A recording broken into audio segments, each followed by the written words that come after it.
Hi, I'd like to just give my thoughts for a couple minutes on race and the race.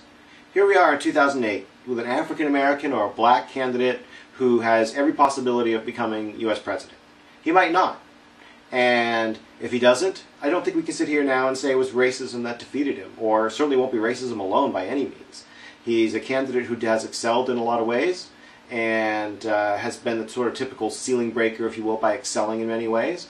But on the other hand, he's also got flaws, and he is not the perfect choice, if you will, of America, in the sense that he's not exactly in the center somehow.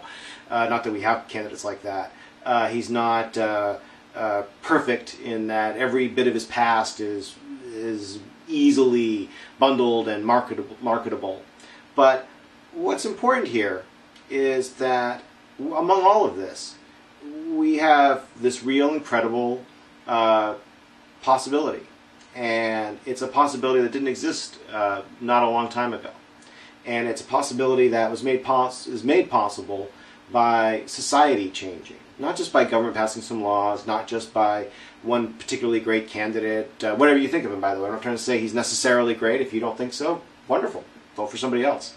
And I'm not trying to say you should vote for him, to anyone. What I'm saying is that it's easy for us to focus on the negatives. And it's easy for us to see that we still have a ways to go when it comes to racism. It's easy for us to condemn ourselves and say, wow, why are we even debating if it mattered if Obama were a Muslim?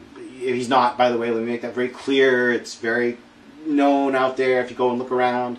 But anyway, so no, I'm not saying things are perfect, and I'm not trying to be a Pollyanna about all this. But I do think that it's a moment for America to pat itself in the back a little bit, and that's okay.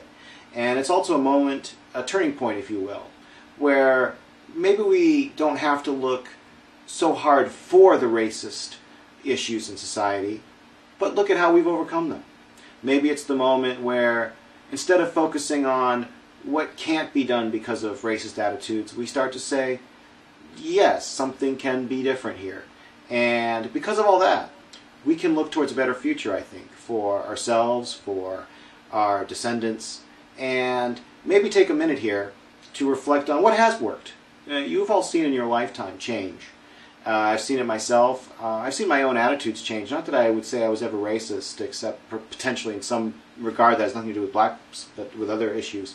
But I overcame those, and I overcame those largely because of a society that does have some political correctness that's good. And I don't mean political correctness where you go and violate free speech. Hey, say what you want. You want to say the N-word, you go say it. But what I do want to say is that I think it's fair for some of us to say, whoa, we don't like this, and we're going to speak out against it. And I think that's worked. And it's worked because we've heard it from our friends. And it's also worked, I think, because of integration, pure and simple. Now, I'm not for forced integration. And in fact, I think if we look at the last 30, 40 years, a lot of integration has been actually fairly natural.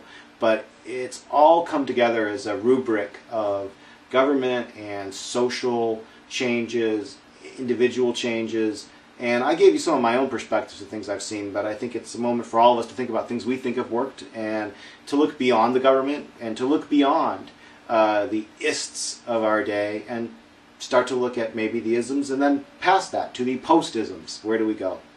So that's a bit of rambling at the end, but my point was simply to provoke some thought maybe, and also just again to marvel at where we are now. I think it is remarkable.